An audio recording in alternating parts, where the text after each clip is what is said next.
Roanel, and today I'm going to address my ultimate gripe. It's a real gripe.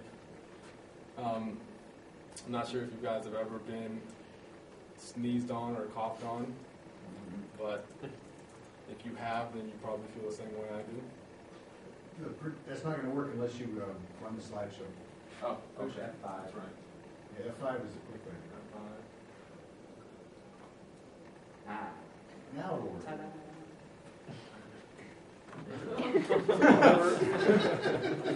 If you've ever found yourself in that position, right, that's not a good place to be. Right? And at that point, I'm like, really? Like, when were you born? You must have been born between the beginning of time. You must have been born between the beginning of time and the 19th century. Because in the 19th century, we developed, right, or the notion of germ theory was developed, where microorganisms and bacteria, basically, they cause disease, right? So you definitely don't want to be on the other side of that right there. Well, I mean, I remember learning about the basic concepts of germ theory when I was in first grade. Right? Whenever we would have milk and cookies, I mean, my school wasn't doing that well, but we would have milk and cookies every once in a while.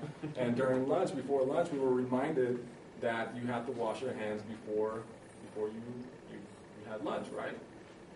You know, your hands are covered in germs and bacteria, and you have to make sure that you wash your hands thoroughly, because if you don't wash your hands thoroughly, then you're going to ingest whatever bacteria and germs are on your hands, and you're probably going to get sick, right? And that was drilled into us every 2 or 3 days.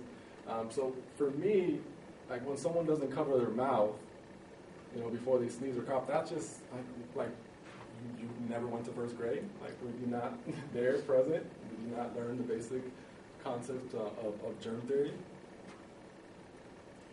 So whenever that happens to me, I get pretty upset. Yeah, for the most part, I'm pretty mellow. I'm pretty chill. I let things kind of just roll off my back.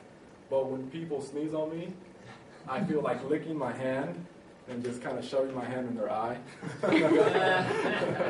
I still haven't done it, but if I live long enough, I don't want to go to jail, right? I don't want to get thrown in jail for physical assault or for physically assaulting someone. But if I live long enough, I'm probably going to go ahead and follow through on this thought.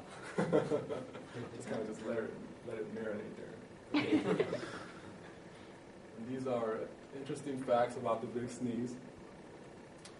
A Virginia Tech study discovered that your average sneeze can produce 40,000 droplets of saliva, and that they can travel up to 100 miles per hour. I thought that was very interesting. Indoors, sneeze droplets can travel anywhere from 50 to 75 feet. So if you go back to this slide over here, you don't want to be 5 or 10 feet. Well, I'm not sure if initially I said that I don't want to be 5 or 10 feet from that, but it's more like 75 feet if it's inside of a room, right? And if you sneeze, exactly, right? And at 100 miles per hour, you don't have a lot of reaction time, right? You can't really dodge it, you can't really cover your face. Right, so exactly, right. That's why it's important to cover your mouth. And now, if someone sneezes inside of an average-sized room, like your average 8x10 room, you can contaminate that room for several hours just with one sneeze. So, just to kind of wrap up my presentation, before you sneeze, make sure to cover your mouth. You can use your hand, you can use your forearm, you can use the inside part of your elbow, right? The crook in your arm, like anything just to cover that right there. So that's it. That's my gripe.